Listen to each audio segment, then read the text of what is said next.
Okay. మన దశరూపకములో ప్రహసన ప్రస్తావన భాగము అనేది చూస్తున్నాం. భారతీయ వృత్తి అనేది ప్రధానంగా ఉంటుంది నాటకంలో అని ఏం మనకి చేస్తామంటే ఈ ఊళ్ళతో ఆటలు ఆడిస్తా, పెద్దలతో పాటలు పాడిస్తా, అక్కలతో డాన్సులు ఆడిపిస్తా, ముసలో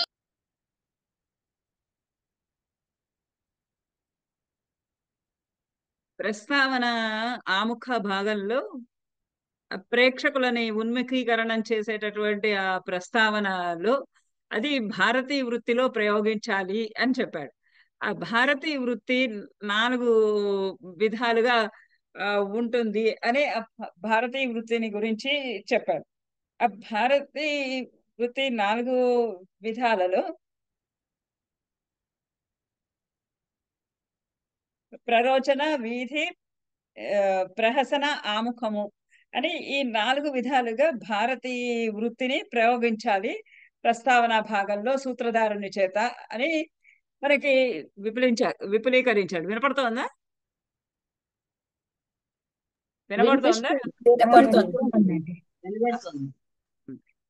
అని విపులీకరించాడు. ఇది మీకు ఇప్పుడు స్క్రీన్ మీద చూపిస్తున్నది దశరూపకము ధనంజయుని వ్యాఖ్యానంతో సహా, ధనంజయుని టీకాతో సహా అవలోకనము అని దాని పేరు. ఆ ప్ర ఆ వ్యాఖ్యానంతో పాటుగా ఉన్నటువంటి భాగము. ఎందుకంటే మీకు చాలా చోట్ల మీ పుస్తకంలో ఎగ్జాంపుల్స్ ఒక లైన్ లాగా ఇచ్చారు. ఆ ఇచ్చింది పూర్తి శ్లోకము ఇవ్వలేదు. అందుచేత ఈ ఈ ఇది మీకు అన్ని శ్లోకం మొత్తంగా చూస్తారని ఈ స్క్రీన్ మీద చూపిస్తున్నా. స్క్రీన్ కనిపిస్తున్నదా మీకు? ఇవి మరి రాసుకోవాలా మేడం మేము? మీరు రాసుకోండి, లేకపోతే ఇక మీరు డౌన్లోడ్ కూడా చేసుకోవచ్చు. ఆర్చీవ్స్ లో సరే. లింక్ పంపిస్తాను. లింక్ పంపిస్తే లింక్ తోటి చూసుకోవచ్చు. అంటే మీకేమో ఒక చిన్నగా ఒక లైన్ గాగా ఇచ్చాడు. ఏష రాజైవ దుష్యంత అంతవరకే ఇచ్చాడు. కానీ ఇప్పుడు ఈ ఆసీత్ ఆసాదిత ప్రకట నిర్మల చంద్రహాస ప్రాప్త శరత్ సమయ ఏష విశుద్ధ కాంత ఉత్థాయ గాఢతమసం ఘనకాలముగ్నం రామో దశాస్యమివ సంభృత బంధుజీవ. ఇది ఇంత ఋతువు ఋతువుని అనుసరించి పాత్ర ప్రవేశించటాన్ని ప్రవృత్తకము అని అనుసరించారు. ఆ అనుసరించినప్పుడు ఇక్కడ ఈ శరత్ సమయము అని చూపిస్తున్నాడు. రాముడు ఆ శరత్కాలంలో రావణుడి ఒక రావణుడిని అణచటానికి ప్రవేశిస్తున్నాడు అని చెప్పంగానే రాముడు తతః ప్రవిశతి యథా నిర్దిష్ట రామ. అప్పుడు రాముడు ప్రవేశిస్తూ ఉన్నాడు అని మీకేమో మీ పుస్తకంలో రామో దశాస్యమివ అంతవరకే అనుకుంటా ఇచ్చాడు. ఒక చిన్న లేదా ఆసాదిత ప్రకట నిర్మల చంద్రహాస అని అది ఇచ్చాడు. అయితే మొత్తం చదువుతారు మీరు శ్లోకము అంతాను అని. పాఠం చిన్న పాఠమే కాబట్టి శ్లోకం మొత్తం చదివితే బాగుంటుంది అని ఇది తీశాను. మీరు డౌన్లోడ్ చేసుకోండి. చేసుకొని మీకు కొంచెం కొన్ని శ్లోకాలు కొన్ని చోట్ల మీరు ప్రాక్టీస్ చేయగలిగితే చెయ్యండి. ఎందుకంటే అక్కడ మీకు చిన్నగా ఇచ్చారు కాబట్టి ఎగ్జాంపుల్ మీరు మొత్తంగా రాస్తే కూడా బాగుంటుంది. అయితే ఈ భారతీయ వృత్తి అనేది ఆ ఋతుం కించిత్ ఉపాదాయ భారతీయ వృత్తిని ఆశ్రయేదని ఆ పూర్వరంగం అయిన తర్వాత భారతీయ వృత్తిని ఆశ్రయించి ఆ సూత్రధారుడు ఆ రంగ రంగ ప్రవేశం చేసి పాత్రలని ప్రవేశింప చెయ్యాలి అన్నాడు. ఆ పాత్రను ప్రవేశింప చేసే విషయంలో 3 ఇచ్చారు. ఉద్ఘాటకము, ప్రవృత్తకము, ప్రయోగాతిశయం అని.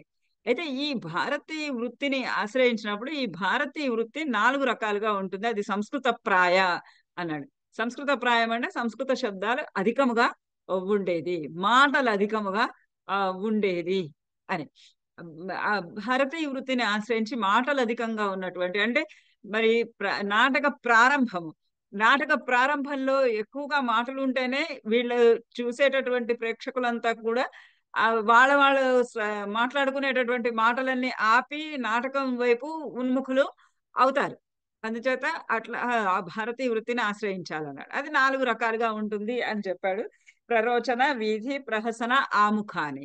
ముందర ఏమన్నాడు? ప్రహసన, ఆముఖాలు, ప్రహసన, వీధి ఇవి రెండూ కూడా దశరూపకాలలో 2 రకాలైనటువంటివి కాబట్టి అక్కడ చెప్తాను అని అన్నాడు. అని ప్రరోచన గురించి ఆముఖం గురించి చెప్పాడు. ఆముఖము అన్న ప్రస్తావన అన్న 2 కూడా ఒక్కటే. ఆ 2 ఒకటైనటువంటి దానిలో ఏమేమి ఉండాలి? ఆ వీధి అనేది ఈ భారతీయ వృత్తిని ఆశ్రయించుకొని ఉన్నటువంటి వీధిలో వీధి ప్రత్యేకంగా ఒక రూపక ప్రయోగములాగా ఉన్నప్పటికీ కూడా వీధిలో ఉన్నటువంటి అంగాలు ఏవైతే ఉన్నాయో అవి అన్నీ కూడా ఆముఖంలో అనగా ప్రస్తావనలో అనగా ప్రరోచనలో ఉపయోగింపవచ్చును అని ఇక్కడ ముందుగా ఆ వీధి అంగాలు అవి 13 రకాలు. అంటే అన్ని ఉపయోగించాలని లేదు. ఎక్కడ ఏది అవసరమైతే ఆ అవసరాన్ని బట్టి ఆ సందర్భాన్ని బట్టి సంఘటనను బట్టి పాత్రలను బట్టి నాటకం యొక్క రసముని బట్టి అన్నీ కూడా రసానికి అనుగుణంగా ఉండాలి. ఆ రసమును ఉత్పత్తి చెయ్యాలి. ప్రేక్షకుల్లో ఆ రసోత్పాదన కలగజేయాలి. ఆ రసోత్పాదన కలగజేయటానికి తగినటువంటి విధంగా ఈ వీధి అంగాలు ప్రయోగము చెయ్యాలి. అంటే ఒక వీరరసముది నాటకం ఉందనుకోండి, అందులో ప్రహసనము అనేటటువంటి ఒక వీధ్యంగము అంటే అసత్ ప్రలాపములు అలాంటివి ఏవైతే ఉన్నాయో అలాంటివన్నీ కూడా అక్కడ ఉపయోగించకూడదు. ఎందుకంటే అక్కడ ఆ రసము ఏదైతే ఉత్పత్తి చేయాలనుకున్నాడో అది కాకుండా దానికి వ్యతిరేకంగా వెళ్ళిపోతుంది కాబట్టి అలా దానికి అనుగుణంగా ఆ రసానికి అనుగుణంగా ఈ 13 అంగాలలో ఏవైనా కానీ ఈ 1, 2, 4, 5, 10 అన్ని అవి ప్రయోగించాలి. ఇక్కడ ప్రస్తావన భాగంలో అన్నాడు. ఇవే వీధి అంగాలు కూడా వీధి అనబడేటటువంటి రూపక ప్రయోగంలో కూడా ఉంటాయి అని. ఈ వీధ్యంగాలు అథ వీధ్యాంగాన్ని ఉద్ఘాత్యకం. ఎవరైనా కొంచెం ఈ 13 పేర్లు చదువుతారా? నేను చదవను. ఉద్ఘాత్య కావలగితే ప్రపంచ త్రిగతే చలం వాక్కేల్యదిబలే గండమవస్యందితనాలికే అసత్ ప్రలాప వ్యాహార మృదవాని త్రయోదశ. ఇవి 13. ఉద్ఘాత్యక, అవలగిత, ప్రపంచ, త్రిగత, చల, వాక్కేలి, అధిబల, గండం, అవస్యందిత, నాలిక, అసత్ ప్రలాప, వ్యాహార, మృదవ. ఇవి ఈ 13 వీధి యొక్క అంగములు. ఇంపార్టెంట్ క్వశ్చన్ ఇది. వీధ్యంగములు ఈ 13 వీధ్యంగాలు. ఈ వీధ్యంగాలని గురించి ఒక్కొక్క దానిని గురించి ఇప్పుడు విశ్లేషించి చెప్తూ ఉన్నాడు. తత్ర అంటే అక్కడ, అంటే ఈ 13 వీధ్యంగములలో తత్ర మొట్టమొదటిది ఉద్ఘాత్యకం. ఆ ఉద్ఘాత్యకం యొక్క నిర్వచనము ఇస్తున్నాడు ఇలా. చదవండి.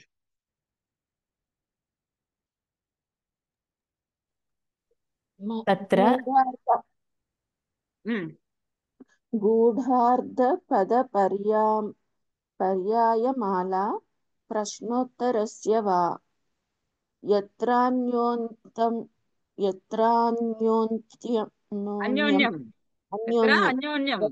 అన్యోన్యం సమాలాపో ద్వేధోద్ధాత్యం తదుచ్యతే.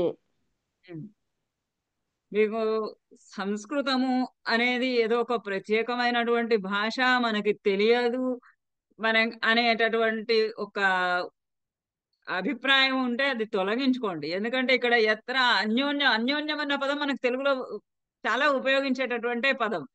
కానీ ఇక్కడ సంస్కృతంలో కనిపించేటప్పటికి ఇదేదో మనకి తెలియనిదేమో అని అనుకుంటాము. అలా అనుకోవాల్సిన అవసరం లేదు. సంస్కృతము మనకి తెలుగులో దాదాపుగా 80% పదాలు సంస్కృత పదాలు ఉన్నాయి. అందుకని ఆ జంకుని వదిలిపెట్టి, అంటే ఇప్పుడు మీరు తప్పులు చదవరా మేడం అంటే నేను కొన్ని చోట్ల తడబడచ్చు. కానీ ఒక్కసారి చూసుకుంటే మనకి అక్కడ తెలిసిన పదం ఏదైతే ఉందో అది చూసుకుంటూ వెళ్ళాలి. గూఢార్థ పద పర్యాయమాల ప్రశ్నోత్తరస్యవ యత్ర అన్యోన్యం సమాలాపః ద్వేధా ఉద్ఘాత్యం తదుచ్యతే. ఉద్ఘాత్యం, ఉద్ఘాత్యము అనేటటువంటి వీధ్యంగము ద్వేధ ఉచ్యతే. ద్వేధ రెండు రకాలుగా ఉంటుంది అని చెప్పబడుతూ ఉన్నది. ఏమి రెండు రకాలుగా చెప్పబడుతున్నది అని అంటే, మొదటిది గూఢార్థ పద పర్యాయ మాల. గూఢార్థము అంటే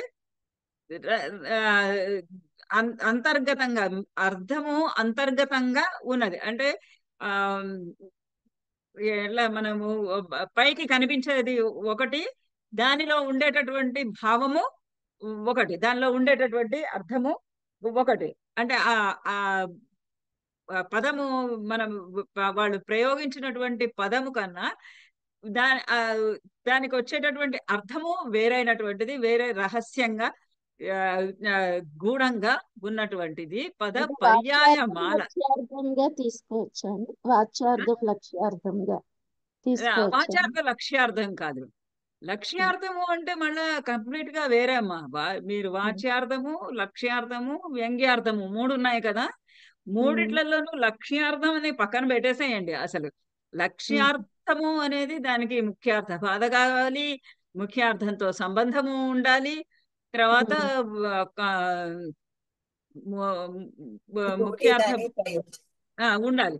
ఈ మూడు ఉంటేనే లక్ష్యార్థము. 3 లేకపోతే లక్ష్యార్థము కాదు. కానీ వాచ్యార్థానికి వ్యంగ్యార్థానికి చాలా దగ్గర సంబంధము. వ్యంగ్యార్థం కావాలి అని అంటే ముందు వాచ్యార్థం కావాలి. వాచ్యార్థం లేదే వ్యంగ్యార్థం లేదు అసలు. వాచ్యార్థము డైరెక్ట్ మీనింగ్. డైరెక్ట్ మీనింగ్ లేదే మనకి వ్యంగ్యమైనటువంటి అర్థము తోచదు. వ్యంగ్యార్థాన్ని ప్రధానంగా ఇవ్వలేము. వాచ్యార్థం ఉన్నప్పుడే ఇస్తాం. అట్లా లక్ష్యార్థము కంప్లీట్ గా ఈ 3 శబ్ద వ్యాపారాలలో లక్ష్యార్థం కంప్లీట్ గా వేరే. ఇది గూఢార్థము అంటే మనసులో ఒకటి పెట్టుకొని పైకి ఒక మాట మాట్లాడుతూ ఉంటారు కదా. మన ప్రపంచంలో మనం కలోకియల్ లాంగ్వేజ్ లో మన రోజు మాట్లాడే మాటలలో చాలా అది గమనిస్తూనే ఉంటాము. వాళ్ళ మనసులో అభిప్రాయం ఒకటి ఉంటుంది, పైకి ఇంకొక మాట మాట్లాడతారు.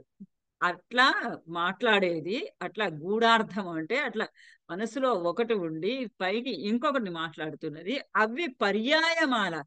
అవి ఒకదాని తర్వాత ఒకటి కంటిన్యూషన్ లో, అంటే 1, 2, 3 వాక్యాలుగా ఆ పర్యాయంగా అవే కనుక వస్తూ ఉంటే అది ఒక రకమైనటువంటి ఉద్ఘాత్యము. రెండోది ప్రశ్నోత్తరస్యవా. ప్రశ్నోత్తరాలు, ప్రశ్న జవాబు ఇలా 2 రకాలుగా ఉంటే అవి దానిని ఉద్ఘాత్యము అన్నారు.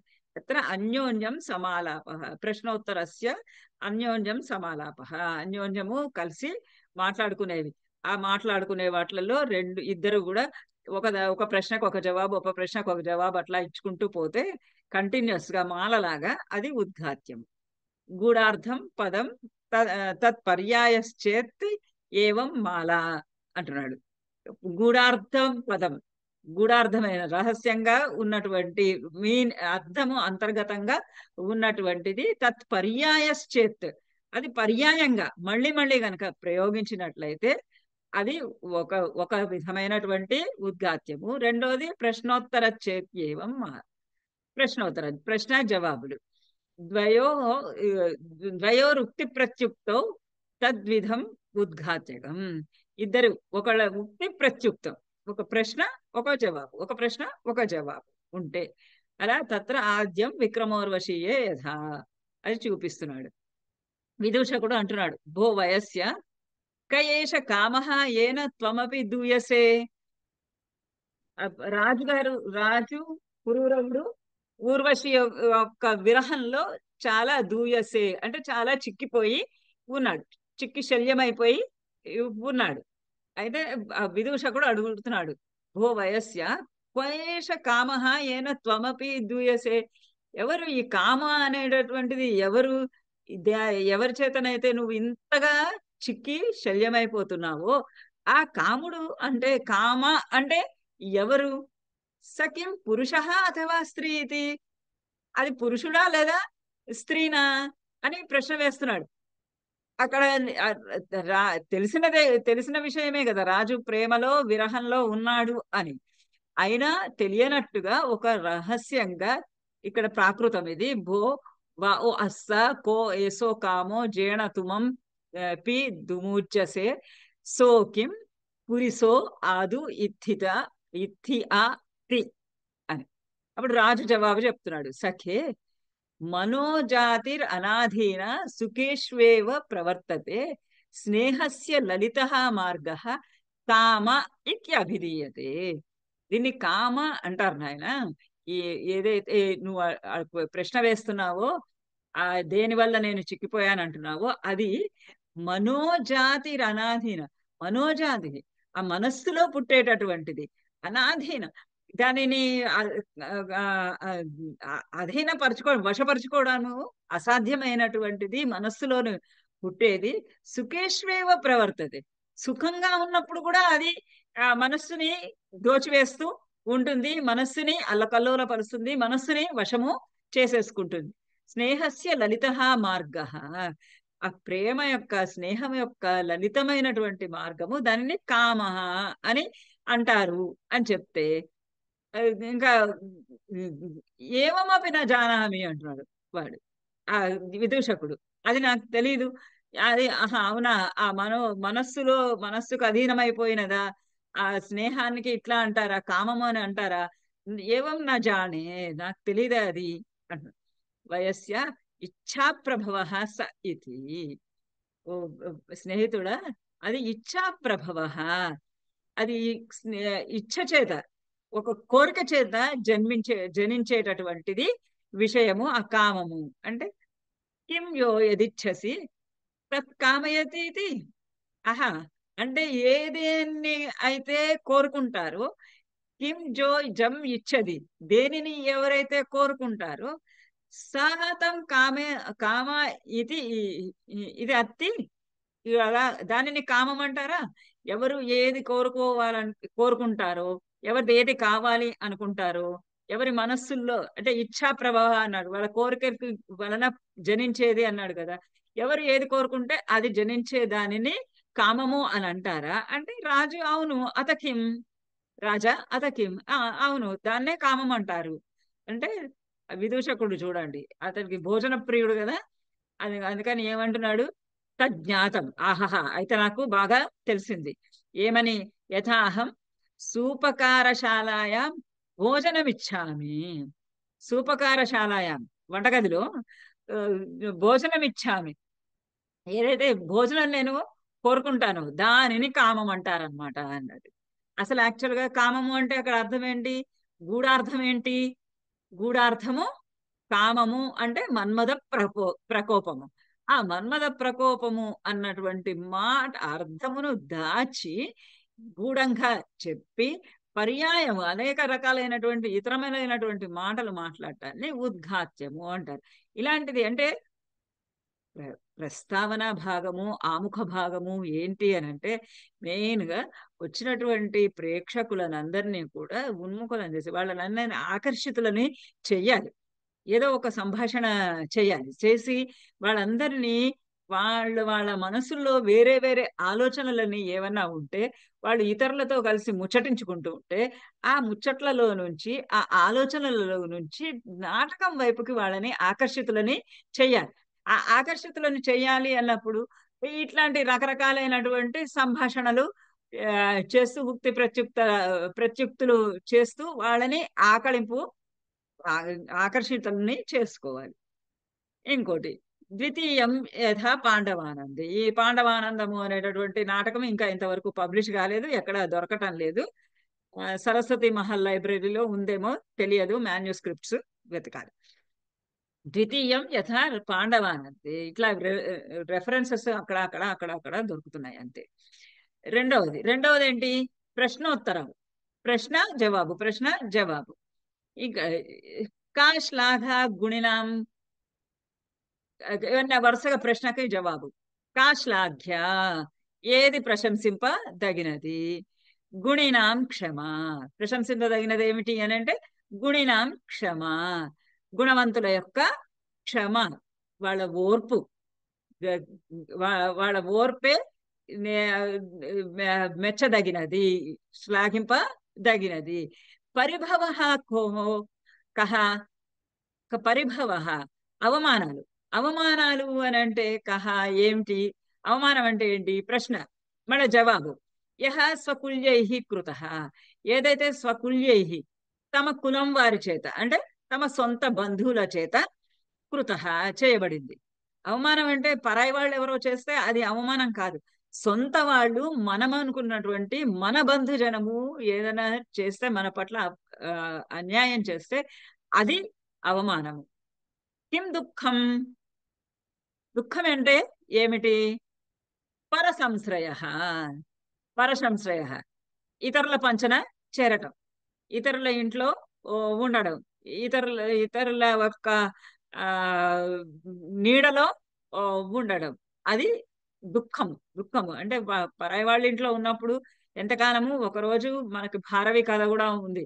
అత్తగారింట్లో ఉన్నప్పుడే ఒక రోజు బాగుంటుంది, 2 రోజులు బాగానే ఉంటుంది, 3వ రోజు తగ్గుతూ ఉంటుంది, 4వ రోజు వచ్చేటప్పటికి పూర్తిగా అయిపోయి 5వ రోజు వచ్చేటప్పటికి ఇక అవమానాల పాలే గౌరవము అనేది మొత్తంగా సన్నగిలిపోతుంది. జగతి అంటే జగత్తునందు. ఇవన్నీ కూడా ప్రశ్నలు. కహ శ్లాఘ్యో య ఆశ్రీయతే, కహ శ్లాఘ్య, ఎవరు శ్లాఘింపదగినవాడు? కా శ్లాఘ్య అంటే ఏది మెచ్చదగినది అన్నాడు. ఇక్కడ కహ శ్లాఘ్య, ఎవరు మెచ్చదగినటువంటి మనిషి అంటే యహ ఆశ్రీయతే, ఎవరైతే ఆశ్రయం ఇస్తాడో వాడు. కహ మృత్యు, వ్యసనం, మృత్యు అంటే ఏది? మృత్యుతో సమానమైనది ఏది అంటే వ్యసనం, దురలవాట్లు ఏదైతే ఉన్నాయో ఆ దురలవాట్లు అన్నీ కూడా వ్యసన మృత్యువుతోటి సమానం. శుచం జహాతి కే, ఎవరు శుచం శుభ్రతను, మాలిన్యాన్ని జహాతి కోల్పోతారు అంటే యైహి నిర్జితాః శత్రవః, ఎవరి చేత అయితే శత్రువులు నిర్జింపబడతారో వారు అంటారు. కైహి విజ్ఞాతమిదం, ఎవరికి ఇవన్నీ కూడా తెలిసినవి అని అంటే విరాట నగరే ఛన్నస్థితై పాండవై, ఈ విషయాలన్నీ తెలిసినది ఎవరికి అని అంటే విరాట నగరంలో ఛన్నస్థితై పాండవై, ఛన్నస్థితై రహస్యంగా దాగుకొని ఉన్నటువంటి పాండవులకి తెలిసింది ఈ విషయం. వ్యసనం అనేది మృత్యువుతోటి సమానము. ఎవరి చేతనైతే శత్రువులు జయింపబడతారు, ఎవరి శత్రువుల చేత జయింపబడతారో వాళ్ళు వారి యొక్క శౌచాన్ని వదిలేసినటువంటి వారు అవుతారు. అట్లా మొత్తం అన్ని పైన ఉన్నటువంటి ప్రశ్నలన్నీ కూడా తమ సొంత వారి చేత చేయబడినదే అవమానము. ఇలాంటివన్నీ విషయాలు ఎవరికి తెలిసినవి అంటే విరాట నగరే పాండవై, ఈ విరాట నగరంలో ఉన్నటువంటి పాండవులకు. ఛన్నస్థితై అంటే రహస్యంగా అరణ్యవాసం చేస్తున్నటువంటి పాండవులకు. ఇట్లా ప్రశ్నోత్తరాలు ఉంటే అది ఉద్ఘాత్యము అనేటటువంటి వీధ్యాంగం. అథ అవలగితం. నెక్స్ట్ రెండోది అవలగితం, చదవండి.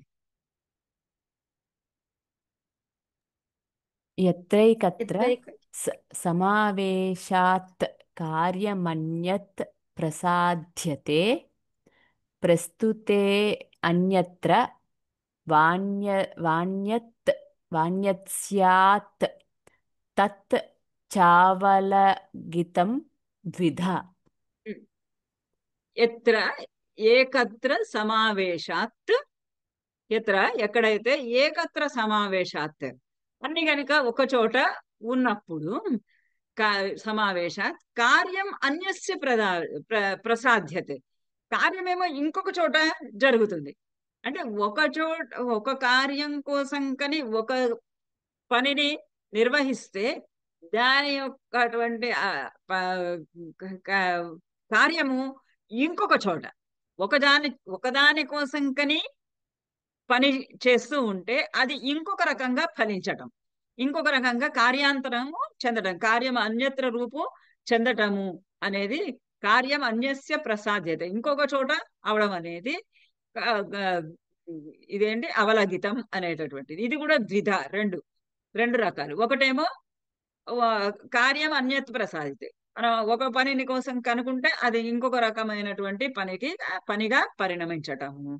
ప్రస్తుతే అన్యత్రవా అన్యస్యాత్, ప్రస్తుతే అన్యస్య, ప్రస్తుతం ఒకటిగా ఉంటే అది అప్రస్తుతమైనటువంటిది ఇంకొకటిగా జరిగితే అప్పుడు అది కూడా అవలగితమైనటువంటి విషయం. ప్రస్తుతం అంటే ఇప్పుడు జరుగుతూ ఉన్నది, ఒకటే అనుకుంటూ ఉండగా ఇంకొకటి జరిగితే అది అవలగితము అని రెండు విధాలు. ఎలా అంటే తత్రాద్యం యథా ఉత్తర చరితే అంటే ఉత్తర రామచరితే సముత్పన్న వనవిహార గర్భ దోహదాయాః సీతాయాః దోహద కార్యే అనుప్రవిశ్య జనాపవాదాత్ అరణ్య త్యాగః. రాముడు ఏం చేశాడు? సీతాదేవిని ఆమె అడిగిందేంటి? అరణ్యానికి వెళ్తాను, ఋషిపత్నుల యొక్క ఆశీర్వాదాలన్నీ తీసుకొని వస్తాను, ఋష్యాశ్రమాలకి వెళ్ళి చూసి వస్తాను అని అడిగింది. అది దోహద క్రియ. దోహద క్రియ అంటే గర్భవతులుగా ఉన్నప్పుడు వాళ్ళకి చేసేటటువంటి సీమంతం. ఆ సీమంతంలో ఆమె అడిగింది, నేను అక్కడికి వెళ్తాను, ఋష్యాశ్రమాలకి వెళ్తాను అని అడిగింది. ఆ దోహద క్రియ కోసంకి సీతాదేవి ఋష్యాశ్రమాలకి వెడతాను అన్నది ఏంగా పరిణమించింది రాముడికి? జనాపవాదాత్ అరణ్యే త్యాగ, జనాపవాదం చేత అరణ్యాల్లో దింపడానికి ప్రయోగించబడింది. ఆమె అడిగింది ఒకదానికి, ఋష్యాశ్రమాలకు వెళ్తాను ఆశీర్వచనాల కోసంకి అని అంటే, దోహద క్రియ కోసంకి అక్కడికి వెడతాను అంటే జనాపవాదం కోసంకి ఆ సీతాదేవిని త్యాగం చేయటము అయింది. అలా ఒక పని కోసం కనుకుంటే ఇంకొక పని జరగటం, సైమల్టేనియస్ గా జరగటం అనేది అవలగితము అనేటటువంటి వీధ్యంగం. ద్వితీయం యథా చలితరామే, ఇది చలిత రామాయణం కూడా పబ్లిష్ అవని నాటకము. రామః లక్ష్మణః తాత వియుక్తాం అయోధ్యాం విమానస్థః నాహం ప్రవేష్టుం శక్నోమి. రాముడు తిరిగి రావణాసురుణ్ణి జయించిన తరువాత సీతాదేవిని తీసుకొని వెనక్కి తిరిగి అయోధ్యకి వస్తూ అనుకుంటున్నాడు. తాత వియుక్తాం అయోధ్యాం, తాత వియుక్తాం అయోధ్యాం, తండ్రి గారు లేనటువంటి, తండ్రి గారి విరహం వియుక్తం, తండ్రి గారు లేనటువంటి, తాత అంటే తండ్రి, తండ్రి గారు లేనటువంటి అయోధ్యకు విమానస్థః నాహం ప్రవేశం శక్నోమి. విమానస్థుడిగా అంటే అంత గొప్పవాడిగా, అంత పెద్ద పుష్పక విమానంలో తండ్రి గారు లేనటువంటి దానిలోకి చాలా అణుకువగా రావాల్సినటువంటి చోటు, అలాంటి చోటుకి నేను పెద్ద విమానంలో పెద్ద అట్టహాసంగా దిగడం అనేది తగినటువంటి విషయం కాదు అనుకుంటున్నాడు. విమానస్థః నాహం ప్రవేశం శక్నోమి, విమానస్థుండనై విమానంలో ఉన్నవాడిని ప్రవేశం నా శక్నోమి, నేను ప్రవేశించడానికి నా శక్నోమి, నాకు తగదది. తద్ అవతీర్య గచ్చామి, అంచేత నేను దిగి అణుకువగా అంటే అంత అట్టహాసంగా కాకుండా నిదానంగా మెల్లగా నడుచుకుంటూ వెడతాను అన్నాడు. అని అనుకుంటూ ఉండంగానే కహ అపి సింహాసనస్యాధః స్థితః పాదుకయోః పురః జటావాన్ అక్షమాలీ చ చామరీ చ విరాజతే. అలా అనుకుంటూ విమానం దిగుతున్నాడు. ఆ దిగుతూ ఉండేటప్పటికి ఆ కింద ఎవరున్నారు అని అంటే పాదుకయోహో పురః, పాదుకలు పట్టుకొని సింహాసన స్యాధ, ఆ సింహాసనం, ఆ విమానంలో ఉన్నటువంటి ఆ సింహాసనం యొక్క కింద భాగంలో పాదుకలను పట్టుకొని ఉన్నటువంటి జటావాన్ అక్షమాలి, జట జటలు ధరించినటువంటి వాడు, అక్షమాల ధరించినటువంటి వాడు, చామరీచ విరాజతే, చామరీ మృగతో వీస్తూ ఉన్నటువంటి భరతుడు అక్కడ కనబడ్డాడు. అలా ఆయన అనుకుంటూ ఉంటే అక్కడ కింద భరతుడు పాదుకలను పట్టుకొని ఆయనకి కనపడ్డాడు. ఇది భరత దర్శన కార్యసిద్ధి. ఈ విధంగా ఒక పని ప్రస్తుతం అనుకుంటూ ఉంటే, నేను ఇట్లా ఇక్కడ విమానంలో అక్కడికి వెళ్ళలేను, దిగి నేను వెళ్తాను అనుకుంటే దిగడానికి సిద్ధంగా అక్కడ భరతుడు పాదుకలు పట్టుకొని రెడీగా నించొని ఉన్నాడు. అన్యస్మాత్ అంటాడు. ఏమన్నాడు? అన్యస్యాత్, ఇంకొకటిగా పరిగణించడం. ప్రస్తుతం ఒకటే అనుకుంటే అది ఇంకొక రకంగా పరిణమించటము అనేది అవలగితము అనేటటువంటి వీధ్యంకము. నాకు ఒకటి చెప్పండి. భేదం ఏంటండి ఇప్పుడు? అవలగితకి 2 రకాలు అన్నారు కదా, వాటికి భేదం ఏంటండి? భేదం ఏంటంటే ఇక్కడ ఇప్పుడు ఇక్కడ మొదటిది ఏంటి? ఇతర ఏకత్ర సమావేశాత్, ఒక చోట అవ్వవలసినటువంటి పనిని, ఆ ఒక్క చోట అవ్వాల్సినటువంటి పని అది రెండో రకంగా పరిణమించింది. సీతాదేవి ఏమడిగింది? దోహద క్రియ కోసంకి అడిగింది. దోహద కార్యం కోసంకి అక్కడికి వెళ్తానంది. గర్భదోహదయాహ సీతాయాహ, ఆ సీమంత కార్యం కోసంకి నేను అక్కడికి వెళ్తాను అంటే అది కాస్తానేమో ఆమెని త్యాగం చేయటానికిగా అయింది. ఇక్కడ ఈ రెండో దాంట్లో ఏంటి? అది ఏకత్ర సమావేశాత్, ఒక్క చోటగా అయినా ఆ రెండు పనులు కూడా ఒకటిగా పరిణమించింది. ఆమె వెళ్ళాలి అనుకున్న దానికి రాముడు త్యాగం చేయాలనుకున్నాడు. ఈ రెండు కలిపి ఒకటే చోట ఒక సమావేశం అయిపోయినాయి. సీతాదేవి వెళ్ళాలి అనుకుంది, రాముడు త్యాగం చేయాలి అనుకున్నాడు. ఈ రెండు కలిపి ఒకటే చోటగా పరిణమించినాయి. ఇక్కడ ప్రస్తుతే అన్యత్, ప్రస్తుతము రాముడు ఏమనుకుంటున్నాడు? నేను తండ్రి గారు లేనటువంటి భవనంలోనికి నేను ఈ విధంగా విమానంలో ప్రవేశించకూడదు అని ఆయన బాధపడుతున్నాడు. ఆయన బాధపడుతూ ఉండంగానే ప్రస్తుతం అది అవుతుంటే భరతుడు వచ్చి పాదుకలని అందిస్తూ ఉన్నాడు. ఇక్కడ ఏమైంది? రెండు సమావేశం కాలేదు. ఇక్కడ ఒక చోట రాముడు ఇలా అనుకున్నాడు, అలా భరతుడు అన్యము, ఇంకొకటి భరతుడు ప్రత్యక్షము అయ్యాడు. ఈ రెండు కలిపి ఒకటి కాలేదు. ఇప్పుడు భరతుడు వస్తే బాగుండు, నాకు పాదుకలు తీసుకొని భరతుడు వస్తే బాగుండు, నేను ఆ పాదుకలు వేసుకొని అయోధ్యకి వెళ్తాను అని అనుకుంటే ఆ టైంలో కనుక భరతుడు వచ్చేసాడు అనుకోండి, ఇప్పుడు మొదటి పద్ధతి అవుతుంది. ఇది ఇది ఈ కండిషన్ వేరే, రాముడి కండిషన్ వేరే, భరతుడి కండిషన్ వేరే, కానీ రెండు ఒక చోట అయినాయి. అది పైనదేంటి? సీతాదేవి వెళ్దాం అనుకుంది, రాముడు త్యాగం చేయాలనుకున్నాడు. ఆ రెండు కలిపి ఒక చోట అయినాయి. అది ఒకటి చెప్పండి, మీకు ఇంత డీటెయిల్డ్ గా ఈ మీనింగ్స్ తో, ఈ ఎగ్జాంపుల్స్ తో సహా కావాలా, లేకపోతే కేవలం మీ టెక్స్ట్ బుక్ లో ఉన్నట్టు పైన కావాలా? ఎగ్జాంపుల్స్ కావాలి మేడం, అలాగైతేనే మాకు బాగా అర్థమవుతుంది. ఇలా బాగుంది మేడం. ఇలాగే బాగుంది మేడం. ఓకే, ఇలానే కంటిన్యూ చేయనా అయితే? ఇలాగే చెప్పండి మేడం, ఇదే బాగుంది. ఓకే. అత ప్రపంచ, ఇంకొకటి మూడవది ప్రపంచము అనేటటువంటి వీధ్యంగం. అసద్భూతం మిత స్తోత్రం ప్రపంచో హాస్యకృన్మత.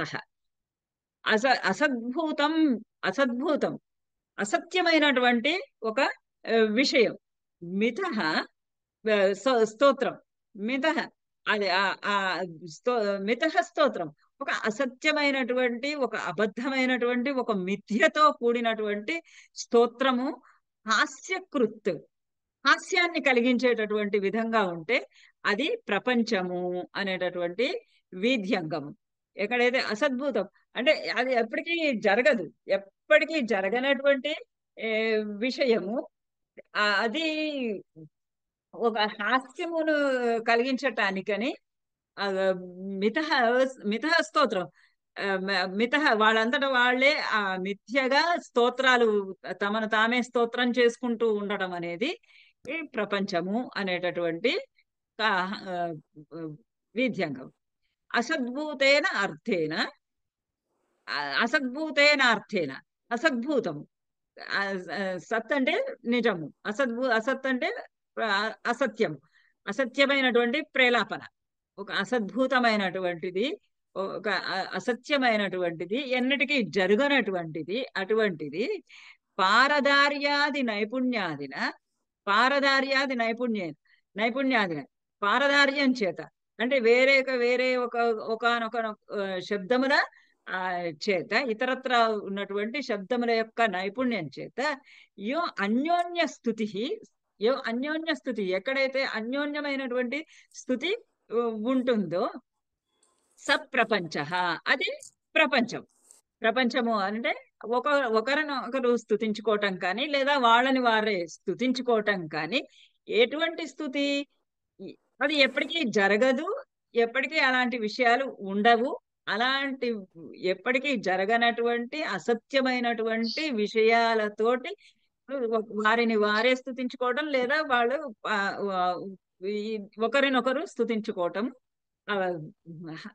అది ఏంటి? హాస్యకృత్, హాస్యాన్ని కలిగించేది ప్రపంచం. యథా కర్పూర మంజర్యాం, ప్రాకృతంలో కర్పూర మంజరి చదువుకున్నట్టున్నారు కదా. కర్పూర మంజర్య భైరవానంద, భైరవానందుడు అనే ఒక సన్యాసి, ఒక గురువు ఉంటాడు కదా, ఆయన ఇలా మాట్లాడుతున్నాడు ప్రాకృతంలో. రండా చండ దిక్కద దమ్మదార మజ్జం మంసం పిజ్జయే కజ్జయే ఆ భిక్కా భోజ్యం చమ్మకండం సేజ్జ కోలో ధమ్మో కస్సణో హోయి రమ్మో. సంస్కృతంలో రండ చండ దీక్షిత ధర్మధార మద్యం మాంసం పీయతే ఖాద్యతే చ భిక్షా భోజ్యం చర్మకండం చ శయ్య కౌలో ధర్మ కస్య న భవతి రమ్య అంటున్నాడు ఆ భైరవానందుడు. కౌలో ధర్మ, కౌలో ధర్మ అంటే కులధర్మం. కులధర్మము ప్రత్యేకమైనటువంటి కులానికి వాళ్ళకి సంబంధించినటువంటి ధర్మములు ఏవైతే ఉంటాయో ఆ కులధర్మములు కస్య రమ్య న భవతి, ఎవరికి ఆనందకరంగా ఉండవు. ఆయా కులధర్మములు ఏ కులధర్మములు అయితే ఉంటాయో, ఎవరెవరికి ఏ కులధర్మములు ఉంటాయో అవి వారికి ఎందుకు ఆనందాన్ని కలిగించవు అని ఆ కులధర్మాలను గురించి చెప్తున్నాడు. ఇట్లా ఉంటాయి ఆ కులధర్మాలని. రండ చండ దీక్షిత ధర్మధార, ఆ ధర్మధార ఆ భార్య, రండ చండ ఇవన్నీ బూతు మాటలు. దీక్షిత ధర్మధార, తర్వాత మద్యం మాంసం పీయతే ఖాద్యతే చ, మద్యము మాంసము తాగటము తినడము. భిక్షాభోజ్యం, భిక్షాభోజ్యం భిక్షాటనం ఎత్తుకొని భోజనము చేయటం. చర్మకండంచ శయ్య పడుకునేదేమో చర్మకాండం, చర్మకాండ చర్మంతో చేసినటువంటి ఆవు చర్మము, ఎద్దు చర్మము అలాంటివన్నీ కూడా పక్కగా వేసుకొని పడుకోవటం. ప్రాపర్ శయనము కాకుండా ఆ చర్మంతో చేసినట్టు జంతు చర్మం మీద పడుకొని ఉండడం. ఇట్లాంటి కులధర్మము ఎవరికి రమ్యంగా ఉండదు అని అంటున్నాడు. ఎవరి ధర్మధార అయితే, దీక్షిత ధర్మధార ఎవరైతే వాళ్ళకు కట్టుకున్నటువంటి భార్య రండా చండ అయి తిరుగుబోతుంది, మరి చండ కోపిష్టిది అయిందో, మద్యము మాంసము తాగడము తినడము జరుగుతుందో, అటువంటి కులధర్మము ఎవరికి రమ్యంగా ఉండదు అని ఒక అపహాస్యంగా మాట్లాడటము అనేది మిత స్తోత్రం. ఆ స్తోత్రం చేసుకోవటము అనేది మెచ్చుకోవటము అనేది కులధర్మం అలాంటిది కానే కాదు. అటువంటిది అసద్భూతమైనటువంటి విషయాలను గురించి స్తుతి చేయటము, ఆ, స- హాస్యాన్ని జనింపజేయటం కోసము, హాస్యకృత్ హాస్యమును జనింపజేయటం కోసంకి మాట్లాడేటటువంటి స్తోత్రాలు ఏవైతే ఉంటాయో అవి ప్రపంచము అని అనబడుతూ ఉంది. అత త్రిగతం. చదవండి. శృతి సామ్యాత్ శృతి సామ్యాత్ శృతి అనేక సామ్యాదనేకార్థయోజనం త్రిగతం త్విహ నటాదిత్రితయాలాపః పూర్వరంగే తదిష్యతే. ఈ పూర్వరంగే తదిష్యతి. యాక్చువల్గా ఇది పూర్వరంగంలో ఉండవచ్చును అని అంటున్నాడు. త్రిగతం అనేది శృతి సామ్యాత్. శృతి సామ్యాత్, శృతి సామ్యాత్ అంటే పదముల యొక్క సామ్యత్వం వల్ల, శబ్దముల యొక్క సామ్యత్వము వలన. అంటే ఒక శబ్దము వినగానే అది ఇంకొకలాగా తోచటం. ఆ శబ్దం వినగానే ఒక ఒక ఆ ఒక కోకిల కూత వినబడింది అనుకోండి. కోకిల కూత వినబడంగానే ఒక అమ్మాయి ఎవరు లతా మంగేష్కర్ పాడిందే అని అనుకుంటారు అనుకోండి. అట్లాంటిది అలా శృతి సామ్యాత్, శబ్దము వినికిడి యొక్క సామ్యము వలన అనేక అర్థయోజనం, అనేకములైనటువంటి అర్థాలు వస్తూ ఉంటే అది త్రిగతం ఇహ. నటాది త్రితయాలాప పూర్వరంగే తదిష్యతి. నటాది త్రితయాలాప, నటాదులు అంటే సూత్రధారుడు నటితోటి, మారిష్యుడితోటి, విదూషకుడితోటి మాట్లాడుకునేటటువంటి మాటలు త్రితయాలాప. అక్కడ ముగ్గురు నలుగురు కూర్చొని ఆ నటకులందరూ కూడా కలిసి మాట్లాడుకునేటప్పుడు పూర్వరంగే తదిష్యతి. ఆ పూర్వరంగంలో ఇది ప్రధానంగా ఉపయోగించవచ్చును. అంటే ఎక్కువగా పూర్వరంగంలో ఉపయోగించమని చెబుతూ ఉన్నాడు. అంటే ఆ శబ్ద సామ్యం వలన ఇంకొక ఆ వినికిడి వలన ఇంకొక అర్థము తోచే విధంగా ఉంటే అని. లేదా విక్రమోర్వశి, ఇది విక్రమోర్వశి నాటకంలో పురూరవుడు అనుకుంటున్నాడు ఇలా: మత్తానాం కుసుమరసేన షట్పదానాం శబ్దో అయం పరభృతనాథ ఏష ధీరః కైలాసే సురగణ సేవితే సమంతాత్ కిన్నర్యాః కలమధురాక్షరం ప్రగీతాః. ఈ వినిపిస్తున్నటువంటి ప్రగీతాః చప్పుళ్ళన్నీ ఎట్లా ఉన్నాయి అనంటే, మత్తానాం కుసుమరసేన షట్పదానాం, షట్పదములని తుమ్మెదలు కుసుమరసేన ఆ పువ్వుల యొక్కటువంటి తేనెను గ్రోలి మదించినటువంటి ఆ షట్పదముల యొక్క శబ్ద అయం, ఇది శబ్దమా? ఈ శబ్దం ఒక చప్పుడు వినిపిస్తోంది ఆయనకి. ఆ శబ్ద సామ్యాన్ని ఊహిస్తున్నాడు ఆయన.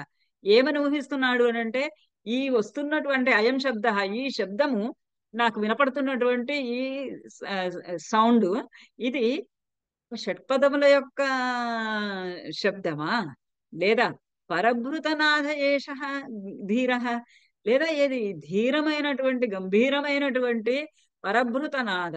పరభృతములు అంటే కోకిలలు. కోయిలలు అవి గుడ్లు పెట్టగానే తీసుకొని వెళ్ళి కాకి గుట్లో పెడతాయట. కాకి గుట్లో పెడితే కాకి పాపము తన గుడ్లే అనుకొని వాటిని పొదిగిన తర్వాత వాటికి రెక్కలు వచ్చి కోకిలలై వెళ్ళిపోతాయి. అందుకని కోకిలను ఏమంటారంటే పరభృతము అంటారు. ఇతరుల మీద ఆధారపడి జీవించేటటువంటి జీవి అని. పరభృత నాథ ఏష ధీర. ఈ ధీరమైనటువంటి శబ్దం ఇదేది పరభృత నాదమా, కోయిల యొక్క గొంత, లేదా కైలాసే సురగణ సేవితే సమంతాత్ కిన్నర్య, ఇది ఏమీ లేకపోతే కిన్నరుల కైలాస పర్వతం పైన సురగణ సేవితే దేవతలందరి చేత సేవింపబడుతూ ఉన్నటువంటి సమంతాత్ వారందరి దగ్గర ఉన్నటువంటి కిన్నర్యాహ, కిన్నర స్త్రీల యొక్క కలమధురాక్షరం ప్రగీతాః. కలమధురాక్షరం అత్యంత సున్నితమైనటువంటి, లలితమైనటువంటి, మధురమైనటువంటి పదములతో కూడినటువంటి గీతముల ఇది ఏమి శబ్దము అని అనుకుంటున్నాడు. అంటే ఒక్క శబ్దం వినపడింది, ఆ ఒక్క శబ్దానికి అనేక అర్థములు కనబడుతూ ఉన్నాయి. ఆ శబ్దం యొక్క సామ్యత్వం చేత ఇన్ని రకాలుగా అది కోయిల శబ్దంలాగా ఉంది, కోయిల కూతలాగా ఉంది, ఆ, ఆ, షట్పదాన తుమ్మెదల మత్తెక్కిన తుమ్మెదల జంకారంలాగా ఉంది. కిన్నరి స్త్రీల యొక్క ఆ మధురమైనటువంటి పలుకులలాగా ఆ ఉన్నాయి. ఇది ఏమి అని అనుకుంటున్నాడు. అలా ఒకటే శబ్దము అనేక శబ్ద సామ్యం వల్ల అనేకంగా వినబడుతూ ఉంటే అది త్రిగతం అనేటటువంటి వీధ్యంగం. అత చలనం. ఉమ్.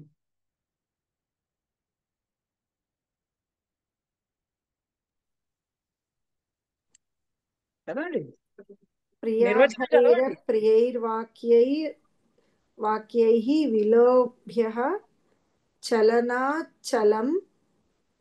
అంతే ఒకటే. చలనాత్ చలం. చలనాచలం.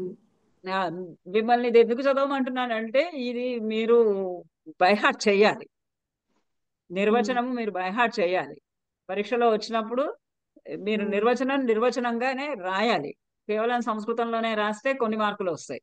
నిర్వచనాన్ని నిర్వచనంగా రాసి తెలుగులో అర్థం కూడా రాస్తే మీకు పూర్తి మార్కులు వస్తాయి. ప్రియాభైః అప్రియైః వాక్యైః విలోభ్య చలనాచలం. చలనాచలం. ప్రియాభైః అప్రియ ప్రియ ఆభైః. ప్రియము చాలా ప్రియంతో కూడినటువంటి విధంగా ఉన్నటువంటివి, అంటే ఎంతో మధురమైనటువంటి చాలా ప్రేమతో కూడినటువంటి మాటలతోటి ఉన్నవి. కానీ అప్రియై వాక్యై, ఆ లోపలేమో మాత్రము చాలా అప్రియమైనటువంటి వాక్యాలు. పైకేమో చాలా ప్రియము ప్రేమ అయినటువంటి మాటలు ఉంటాయి, కానీ లోపల పయోముఖ విషకుంభం అంటారు కదా, అలా అప్రియమైనటువంటి వాక్యములు ఏవైతే ఉంటాయో వాక్యై విలోభ్య చలనాత్, వాళ్ళని విలోభ్య వాళ్ళని ఒక లోభంలో ముంచి దాచి ఉంచటం. వాళ్ళకి విన్న వాళ్ళకి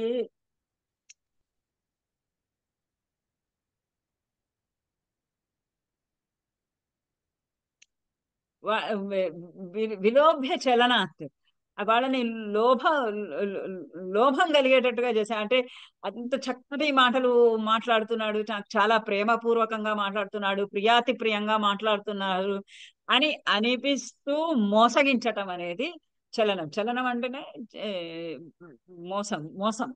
చలనాత్తే చలనం, వాళ్ళని అట్లా మోసగించటము అనేది.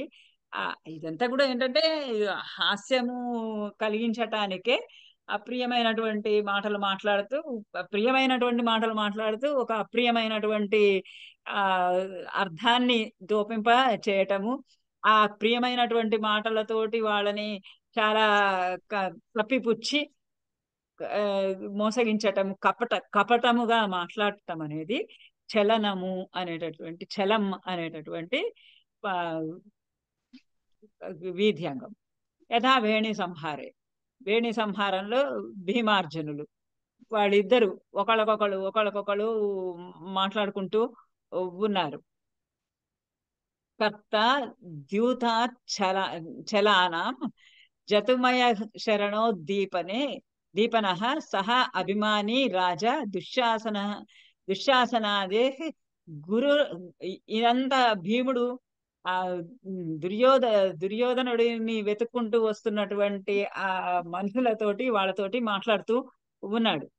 కర్త ద్యూతాత్ చలానాం జతుమయ శరణోద్దీపనః సహ అభిమాని రాజా దుశ్శాసనాదేహే గురుజన అంగరాజస్య మిత్రం కృష్ణా కేశోత్తరీయ వ్యపనయన పటుః పాండవాః యస్య దాసాః క్వాస్తే దుర్యోధనః అసౌ కథయత పురుషాః ద్రష్టుం అభ్యాగతౌ స్వః. పురుషులారా, అంటే దుర్యోధనుడిని వెతుక్కుంటూ వస్తున్నటువంటి ఓ పురుషులారా, క్వాతే దుర్యోధన, ఎక్కడ మీ దుర్యోధన మహారాజు ఎక్కడున్నాడు? ద్రష్టుం అభ్యాగత స్వహ, మీరందరూ అతన్ని వెతుక్కుంటూ వస్తున్నారు కదా, ఎక్కడ ఎక్కడ మీ దుర్యోధనుడు ఉన్నాడు? ఎంత మహా గొప్ప రాజు అంటే మీ దుర్యోధనుడు, సహ అభిమాని రాజా, చాలా గొప్ప అభిమానవంతుడైనటువంటి ఆ మీ మహారాజు, మీ గొప్ప రాజు ఆ దుర్యోధనుడు ఎక్కడ? ఎవరైతే ఆ కర్త ద్యూతాచలాన, ఎవరైతే ఆ చలానాం ద్యూత కర్త, ఆ మోసము కపటము అయినటువంటి ద్యూతము యొక్క కర్త, ద్యూతం ఆడడానికి కర్త అయినటువంటి వాడు ఆ మీ మహారాజు, మీ అభిమానవంతుడైనటువంటి మహారాజు. ఆహా, ఎంత గొప్ప రాజు! కపట ద్యూతము ఆడించినటువంటి వాడు. జతుమయ శరణోద్దీపన, జతుమయం అంటే ఆ దాన్ని ఏమంటారు? లంక, లక్క. పోస్ట్ లో ఇదివరకు పోస్ట్కి వస్తే పెట్టేవాళ్ళం కదా, లక్క. జతుమయ శరణోద్దీపన, ఆ లక్క ఇంటిని మంటలలో ముంచినటువంటి వాడు.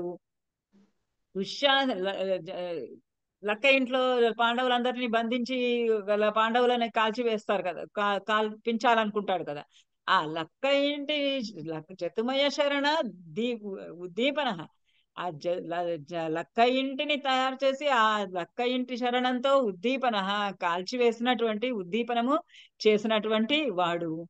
దుశ్శాసనాదేహే గురు అనుజ శతస్య, దుశ్శాసనాదేహే, దుశ్శాసనుడు మొదలైనటువంటి వారందరికి యొక్క గురువు అయినటువంటి వాడు. అనుజన శతస్య, 100 మంది సోదరులు, 100 మంది తమ్ములు ఉన్నటువంటి వాడు. అంగరాజస్య మిత్రం, అంగరాజు ఎవరు? కర్ణుడు. కర్ణుడు అంగరాజస్య మిత్రం. ఊరికనే మీకు తెలుసు కానీ నేను అడిగాను ఏంటంటే కొంచెం నిద్రమత్త ఏమన్నా ఉంటే వదలాలని. ఆ పాటలు వాటిలలో చెప్తూ ఉంటారు కదా, ఏది పాలు మిరియాలు అని, అలా అన్నమాట. అంగరాజస్య మిత్రం, అంగరాజు యొక్క స్నేహితుడైనటువంటి వాడు. కృష్ణ కేశోత్తరీయ వ్యపన పటు, కృష్ణ అంటే ద్రౌపది యొక్క కేశోత్తరీయ, కేశములు, జుట్టు ఉత్తరీయము, ఆమె యొక్క పై వలువలు, వ్యపనయన పటు, అది తీసివేయడంలో మహానేర్పరైనటువంటి వాడు. పాండవ యస్య దాసః, పాండవులని తన దాసులుగా చేసుకున్నటువంటి వాడు. కాతే దుర్యోధన సౌ, ఎక్కడ మీ దుర్యోధన మహారాజు ఎక్కడ ఉన్నాడు అంటే పైకి అట్లా ప్రియంగా మాట్లాడుతూ, ఆహా ఎంత గొప్పవాడు, దుశ్శాసనాది 100 మంది సోదరులకు పెద్దవాడైనటువంటి వాడు, అంగరాజు స్నేహితుడు, చక్కటి కపట జూతము ఆడటంలో నేర్పరైనటువంటి వాడు, ద్రౌపది వస్త్రాలు కేశాలు పట్టి లాగగలిచినటువంటి ధీరుడైనటువంటి వాడు. వాడు ఎక్కడున్నాడు అని అలా ఒక ప్రియాభై అప్రియై, అవి అంతా చాలా ప్రియంగా మాట్లాడుతూ ఉన్నప్పటికీ కూడా అప్రియమైనటువంటి విషయాన్ని అలా మాటలలో దాచి ఉంచి ప్రలోభనం చేసి చెప్పటము అనేది చలనము అనేటటువంటి వీథ్యంగం. అథ వాక్యేలి,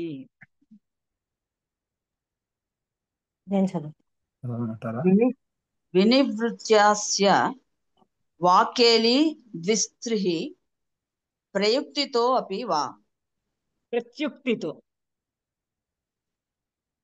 ప్రత్యుక్తితో అపి వా. వాక్యేలి అంటే వినివృత్తస్య, వాక్యేలి ద్విస్త్రిః ప్రత్యుక్తులు. వినివృత్తస్య, ఒక వాక్యము అయిపోయిన తర్వాత కాసేపు ఆగినట్టయి వినివృత్య అస్య, ఆ వినివృత్యం పూర్తి అయిపోయినాయి, మాటలు చెప్పదలుచుకున్నటువంటి మాటలన్నీ పూర్తి అయిపోయిన తర్వాత ద్విహి త్రిహి ప్రత్యుక్తయ, ఒకటి లేదా రెండు మాటలు ముందు తీసుకుందాం. ఒకటి లేదా రెండు మాటలు ముగించేసిన తరువాత ప్రత్యుక్తత, ఇంకొక ప్రత్యుక్తి ఇవ్వడం. అంటే రెండు మూడు మాటలు మాట్లాడి ఆగిపోయి మాటలు అయిపోయినాయి, చెప్పదలుచుకున్న విషయం అయిపోయింది అన్నట్టుగా ఒక ముగింపునిచ్చేసి ఆ తర్వాత ఒక చిన్న మాట మాట్లాడటము ప్రత్యుక్తిత. ఆ ప్రత్యుక్తి ఇవ్వడం అంటే ఒక తర్వాత ఇంకొక మాటని పలకటం అనేది వాక్యేది. ఎలా అంటే మీరు చదువుకున్నారు ఉత్తరరామచరితలో ఈ భాగము. అస్యేతి వాక్యస్య ప్రక్రాంతస్య సాకాంక్షస్య ప్రక్రాంతస్య అంటే మొదలుపెట్టినటువంటి వాక్యము, సాకాంక్షస్య ఇంకా ఏదో చెప్పడానికి ఉన్నది అని అనిపించేటట్టుగా ఉండి వినివర్తనం, దాన్ని ఆపి వేసేయటము వాక్యేలి. అది వాక్యేలి.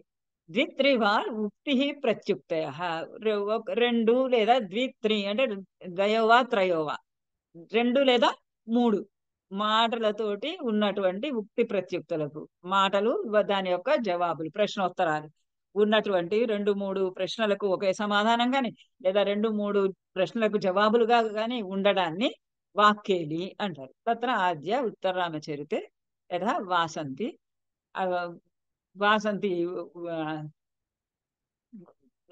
వాసంతి రాముడిని చూసి మూడవ అంకంలో త్వంజీవితం త్వమసి మే హృదయం, రాముడు ఇలా అంటున్నాడు సీతతోటి, త్వంజీవితం త్వమసి మే హృదయం హృదయం ద్వితీయం త్వం కౌముది నయనయోః అమృతం త్వం అంగే ఇత్యాదిభిః ప్రియశతైః అనురుధ్య ముగ్ధాం తామేవ శాంతమథవా కిమతః పరేణ. ఇది కాస్తసేపు అయిన తర్వాత అనమాట. త్వం జీవితం, సీతతోటి రాముడు ఇలా అన్నాడు, నీతోటి ఇత్యాదిభిః ప్రియశతైః అనురుధ్య ముగ్ధురాలైనటువంటి అమాయకురాలైనటువంటి ఆ సీతాదేవిని ప్రియశతైః 100 రకాలైనటువంటి ప్రేమపూర్వకమైనటువంటి మాటల చేత ఇత్యాదిభిః ప్రియతై, ఇటువంటి మాటలతోటి అనురుధ్య ఆమెను అనునయించి, ఏం మాటలవి? త్వం జీవితం, నువ్వే నా జీవితానివి, త్వమసి మే హృదయం ద్వితీయం, నువ్వే నా రెండవ హృదయానివి, త్వం కౌముది నయనయోః, నువ్వు నా కళ్ళకి వెన్నెల లాంటి దానివి, అమృతం త్వం అంగే, నా శరీరానికి పూసుకున్నటువంటి అమృతం లాంటి దానివి నువ్వు అని ఇలాంటి రకరకాలైనటువంటి మాటలతోటి ఆ అమాయకురాలైనటువంటి సీతాదేవిని అనురుధ్య అనునయించి తాం ఏవ శాంతం అథవా కిమతః పరేణ, తామేవ ఆమెనే, ఏమనైతే అటువంటి మాటలతోటి అనునయించాడో ఆమెనే శాంతం అథవా కిమతః పరేణ, ఆమెనే ఈ విధంగా శాంతి పరిచాడే. అంటే ఈ రకంగా అడవులలో వదిలి వేశాడే, శాంతమైనటువంటి ఆ అరణ్యంలో ఉండమని పంపించాడే. కిమతః పరేణ, ఇంతకన్నా చెప్పేది ఏముంది? అట్లాంటి అలాంటి ప్రియవాక్యాలన్నీ మాట్లాడి ఇలా చేశాడు, ఏం చెప్పాలి అని అనడం అనేది వాక్యేది. అంటే వాక్యస్య ప్రక్రాంతస్య సాకాంక్షస్య వినివర్తన, ఇన్ని మాటలు చెప్పేదంతా చెప్పి అబ్బా ఇదేంటి అన్ని చెప్పేయాలనుకున్న అన్ని చెప్పి అబ్బా ఇదేంటి ఇలా జరిగింది అని వెనక్కి తీసుకోవటం అనేది వాక్యేది. ఇంకొకటి రెండో రకం ఏమన్నాడు? ఉక్తి ప్రత్యుక్తయ అన్నాడు. రెండో రకం ఏమో మాట్లాడటము దానికి జవాబులు, మాట్లాడటము దానికి జవాబు ఇవ్వటం అనేది. ఇది ఉక్తి ప్రత్యుక్తయోః యథా రత్నావల్యం. ఇది కూడా రెండు వెరైటీస్ వాక్యేది కూడా.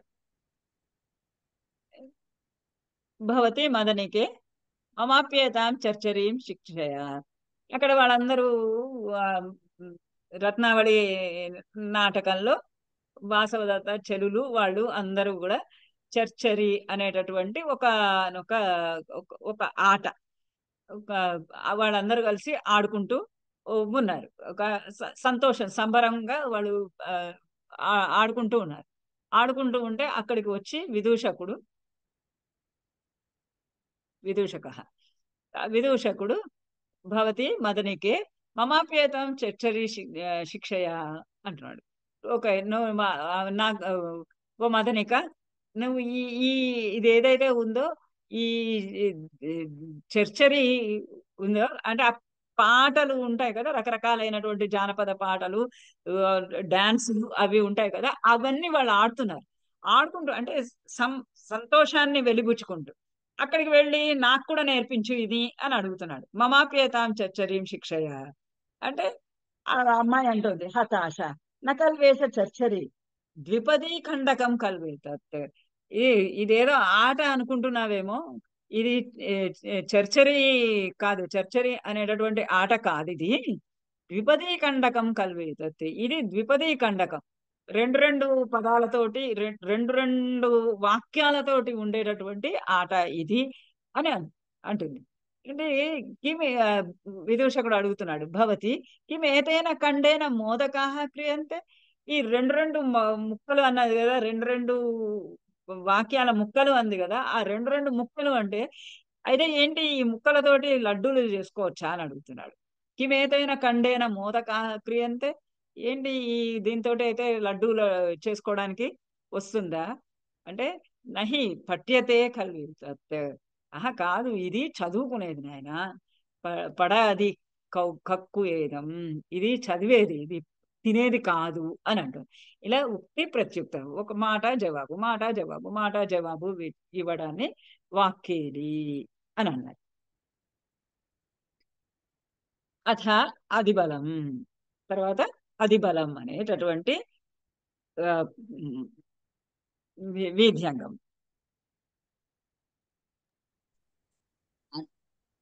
చదవనండి. నేను చదువుతా. అన్యోన్య అన్యోన్య వాక్యాధిక్యోక్తిః వాక్యాధిక్యోక్తిః స్పర్ధయా అధిబలం భవేత్. స్పర్ధయా ద్విబలం భవేత్. యథా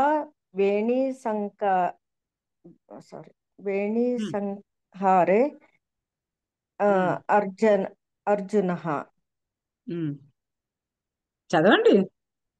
సకల రిపు జయాస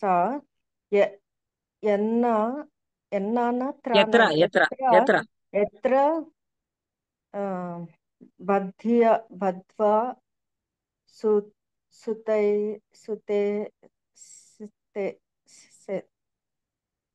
తృణమివ సుతైః తే తృణమివ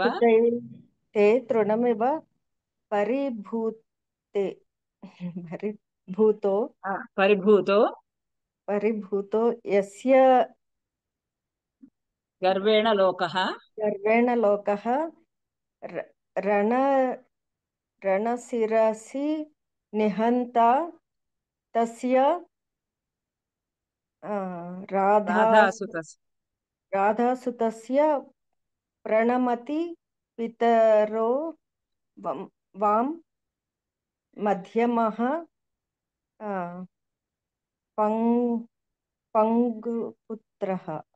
పాండుపుత్రః. అదే అధిబలం. అధిబలం అంటే అన్యోన్య వాక్య ఆధిక్యోక్తి. అన్యోన్యం, ఒకరికొకరు మాట్లాడుకుంటుంటే ఒకళ్ళ మాటకు మించి ఇంకొకళ్ళు అలా చెప్తూ స్పర్ధయ పోటీ పడుతూ ఒకరిని మించినటువంటి మాటలు ఇంకొకళ్ళు చెప్తూ ఉంటే అది అధిబలం. అంటే ఒకళ్ళ మాట కన్నా మించి ఇంకోళ్ళ పోటీలాగా అనమాట.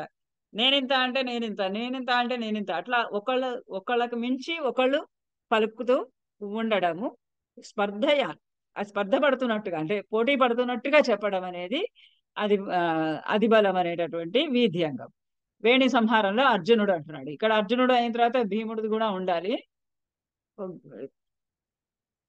అర్జునుడేమో ముందు ఇలా అంటున్నాడు, సకల రిపు జయాశ ఎత్ర బద్ధ్వా సుతైః తే తృణమివ పరిభూతో యస్య గర్వేణ లోకః రణశిరసి నిహంత తస్య రాధాసుతస్య ప్రణమతి పితరౌ వాం మధ్యమః పాండుపుత్రః. పాండుపుత్రుడు మధ్యమః పాండపుత్రః, పాండవ మధ్యముడినైనటువంటి నేను అంటే అర్జునుడిని కుంతీసుతులలో మధ్యముడనైనటువంటి నేను పితరౌ ప్రణమతి, తండ్రులకు అందరికీ కూడా నమస్కరిస్తూ ఉన్నాను అంటున్నాడు. ఎటువంటి నేను, ఎటువంటి పాండుపుత్రుడు అంటే సకల రిపు జయాశ ఎత్ర బద్ధాః సుతైహితే. సకల రిపు జయాశ, అందరు శత్రువులను జయించాలి అనేటటువంటి ఆశ కలిగినటువంటి తే సుతైహి, నీ సుతుల చేత బంధింపబడిన వాడు తృణమివ పరిభూతో యస్య గర్వేణ లోకః. ఎవని యొక్కటువంటి శక్తి చేత గర్వము చేత లోకః తృణమివ పరిభూత, తృణంలాగా ఒక గడ్డి పరచకలాగా తీసివేయబడిందో. రణశిరసి నిహంత తస్య రాధాసు తస్య. రణశిరసి, రణము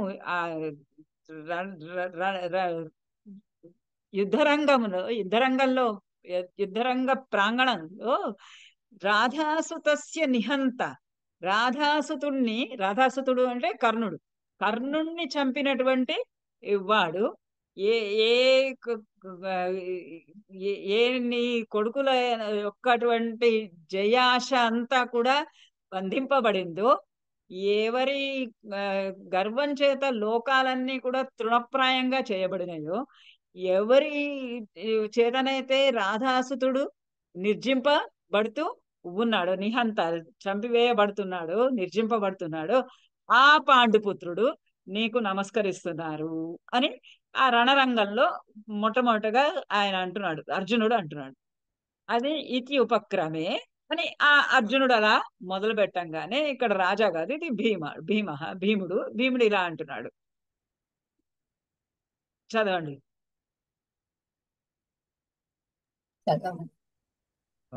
ఉపక్రమే రాజా అరే నాహం భవాన్ ఇవ వికత్తనా ప్రగల్భః కింతు ద్రక్ష్యంతి నా చిరాత్ సుప్తం బాంధవాః త్వాం రణ ఆంగణే మద్గదా భిన్నవక్షో అస్థి వేణికాభంగ భీషణం. నాహం భవానివ వికత్తనా ప్రగల్భః. అరే నువ్వు ఇట్లా మాట్లాడుతున్నావు కానీ నేను మాత్రము నీకులాగా భవానివా, నీకు వలే వికత్తనా ప్రగల్భః నా. నేను ఇట్లా వికత్తనం అంటే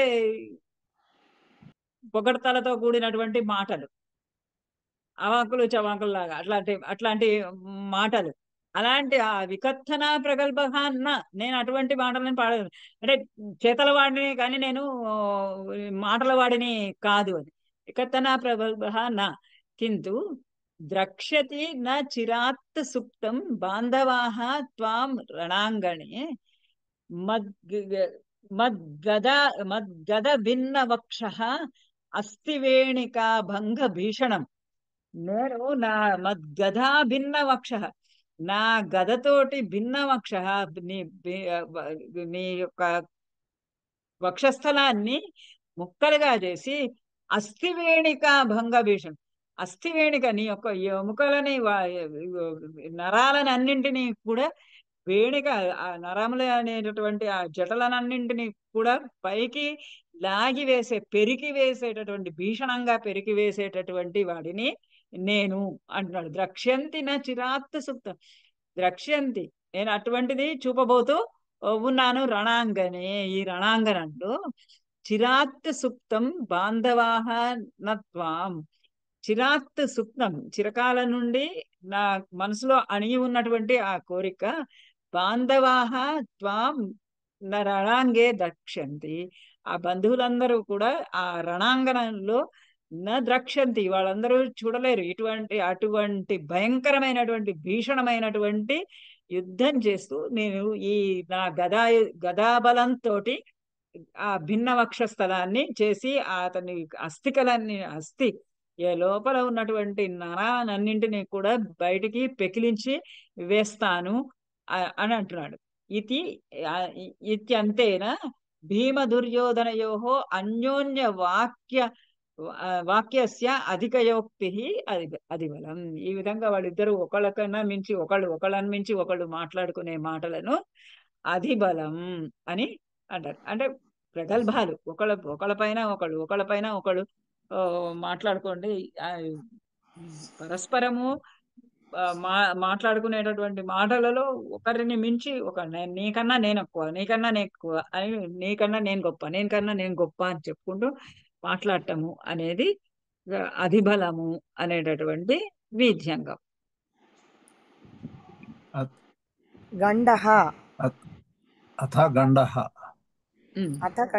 గండః ప్రస్తుత సంబంధి భిన్నార్థం సహసోదితం యథోత్తర చిరతే రామః ఇయం గేహే లక్ష్మీ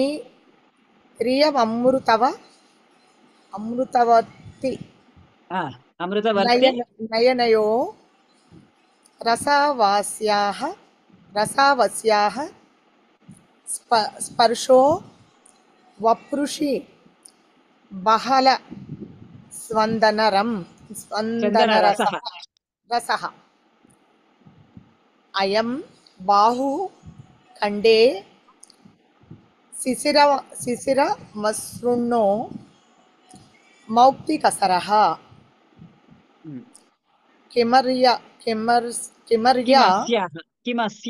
కిమస్య న ప్రేయో యది పరమ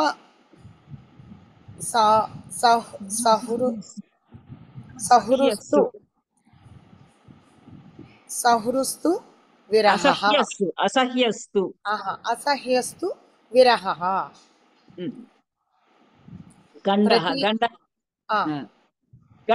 గండః అనేది ప్రస్తుత సంబంధి భిన్నార్థ సహసోదితం.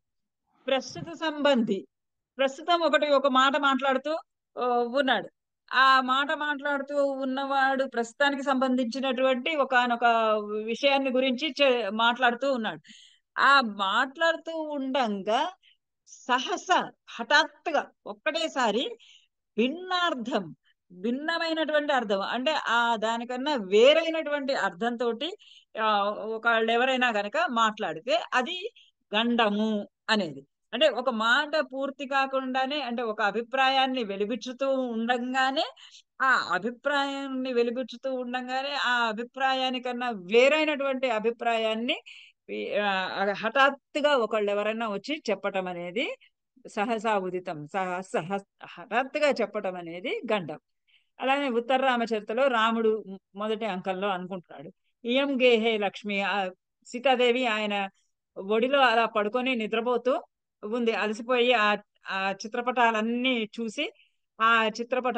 చూసి రాముడితోటి నేను ఋష్యాశ్రమాలకి వెళ్ళి మళ్ళీ ఇంకొకసారి చూడాలని ఉంది, వాళ్ళందరి ఆశీస్సులు తీసుకోవాలి అని ఉంది అనుకుంటూ ఆ గర్భవతి నిండు గర్భిణి అయినటువంటి ఆమె అలిసి సొలసి అలా రాముడి మీద వాలి నిద్రపోతూ ఉంటుంది. ఆ నిద్రపోతూ ఉన్నటువంటి సీతాదేవిని చూసి ఆయన ప్రేమగా ఇలా అనుకుంటున్నాడు, ఇయం గేహే లక్ష్మి. ఈ సీతాదేవి నా ఇంటిలోని లక్ష్మీదేవి, ఈమె నాకు. ఇయం అమృతవర్తి నయనోహో, ఈమె నా కళ్ళకు నయనయోహో అమృతవర్తి, నా కళ్ళలకు అమృతాన్ని నింపేటటువంటి స్త్రీ ఈమె. రసావస్యాః స్పర్శః అస్య స్పర్శః, ఈ అమ్మాయి యొక్క స్పర్శ నాకు ఎంతో రసాన్నంతటిని, ప్రేమనంతటిని నింపేది. వపుషి బహలచందన రసః, వపుషి శరీరానికి అంతటికి కూడా బహుళచందన రసః. ఆమె స్పర్శ ఎలాంటిది అని అంటే నాకు నా శరీరానికి అంతటికి కూడా బహుళచందన రసః, చాలా అధికమైనటువంటి చందన రసం, అంటే శీతలత్వమైనటువంటి స్పర్శ. శీతలమైనటువంటి ఆ చందనమంతా నా శరీరానికి పులిమినట్టుగా ఉంటుంది ఈమె యొక్క స్పర్శ. అయం బాహు కంటే అయం బాహు, ఈమె యొక్క ఆమె రాముడి మీద చెయ్యి వేసి, రాముడి భుజాల మీద చెయ్యి వేసి అలా పడుకొని ఉంది. ఈ నా మెడ మీద వేసినటువంటి ఈమె యొక్క చెయ్యి బాహు శిశిరమసృణ మౌక్తిక రస. శిశిరమసృణ, ఆ శిశిరము మంచు కణములతోటి కూడినటువంటి మంచు కణముల యొక్క శీతలత్వము వలె మౌక్తిక ఉన్నటువంటి మౌక్తిక సరహ, ముత్యాల యొక్క సరము, ముత్యాల యొక్క ముత్యాల హారము వంటిది ఆమె నా మెడ చుట్టూ వేసినటువంటి ఆమె బాహుపాశం. హిమస్యాహ న ప్రేయ, ఈమెలో ఏది నాకు ప్రియము అయినది కాదు కనుక ఏది పరం అసహ్యస్సు విరహ, కానీ ఈమెతోటి విరహము మాత్రము నాకు పరం అసహ్యస్సు, అత్యధికంగా భరింపలేనటువంటిది ఈమెతోటి విరహము నాకు అని అనుకుంటూ ఉండంగానే ప్రతిహారి ప్రవేశించి ఉపస్థిత అంటాడు, వచ్చిందా కాలము అంటాడు. ఈమెతోటి విరహము నాకు భరింపరానిది అని అంటే అదిగో వచ్చింది ఆ కాలము అన్నాడు. అంటే ఏంటి? ఆ రాముడు నేను ఈమెతోటి విరహం నేను భరించలేను అంటుంటే భరించవలసినటువంటి సమయం వచ్చింది అన్నాడు అని భిన్నార్థం. అంటే రాముడు ఒక అభిప్రాయాన్ని వెలిబుచ్చుతో ఉంటే ఆ ప్రస్తుతానికి సంబంధించినటువంటి ఆ అభిప్రాయాన్ని వెలిబుచ్చుతుంటే దానికి కన్నా భిన్నమైనటువంటి ఇంకొక అర్థం వచ్చేటటువంటి మాటని పలకటం అనేది హఠాత్తుగా అంటే ముందరేదో ఊహించుకొని చెప్పాలి, వీళ్ళు చెప్పిన మాటకి నేను ఈ రకంగా జవాబు చెప్తాను అన్నట్లు కాదు. సడన్ గా ఉన్నట్టుగా ఉండి దానికి పూర్తిగా వ్యతిరేకమైనటువంటి అర్థం వచ్చేటటువంటి మాటను పలకటము గండము అనేటటువంటి వీధ్యంగము. రామ ఐకః ప్రతిహారి దేవాహ ఆసన్న పరిచారో దుమహో, నేను మీ ఆసన్న పరిచారకుడు అయినటువంటి దుర్ముఖుడను అని ఆ దుర్ముఖుడు ప్రవేశించి తర్వాత కథ అంతా వచ్చి రాముడు ఆమె వీధిలో వాళ్ళు సీతాదేవిని గురించి అపవాదులు మాట్లాడుకుంటున్నటువంటి విషయాలన్నీ చర్చకు వస్తాయి. ఇదంతా మనకు అక్కర్లేదు, ఇక్కడి వరకు. దేవ ఉవాత్తిదో ఉపస్థిత, ఆ సమయం వచ్చినది అని చెప్తున్నాడు. ఆపుదాం వాటికి ఇక్కడికి. ధన్యవాదాలండి, బాగుంది. నాకు ఇబ్బందికరంగానే ఉంది ఆపడానికి, కానీ మళ్ళా నాకు 6:30కి ఇంకో క్లాస్ ఉంది, అందుకని. చాలా ఇంట్రెస్టింగ్ గా ఉంటాయి ఈ వీధ్యంగాలు. అదే చాలా బాగుంది. ధన్యవాదాలు. ధన్యవాదాలు మేడం. ధన్యవాదాలండి, నమస్కారం.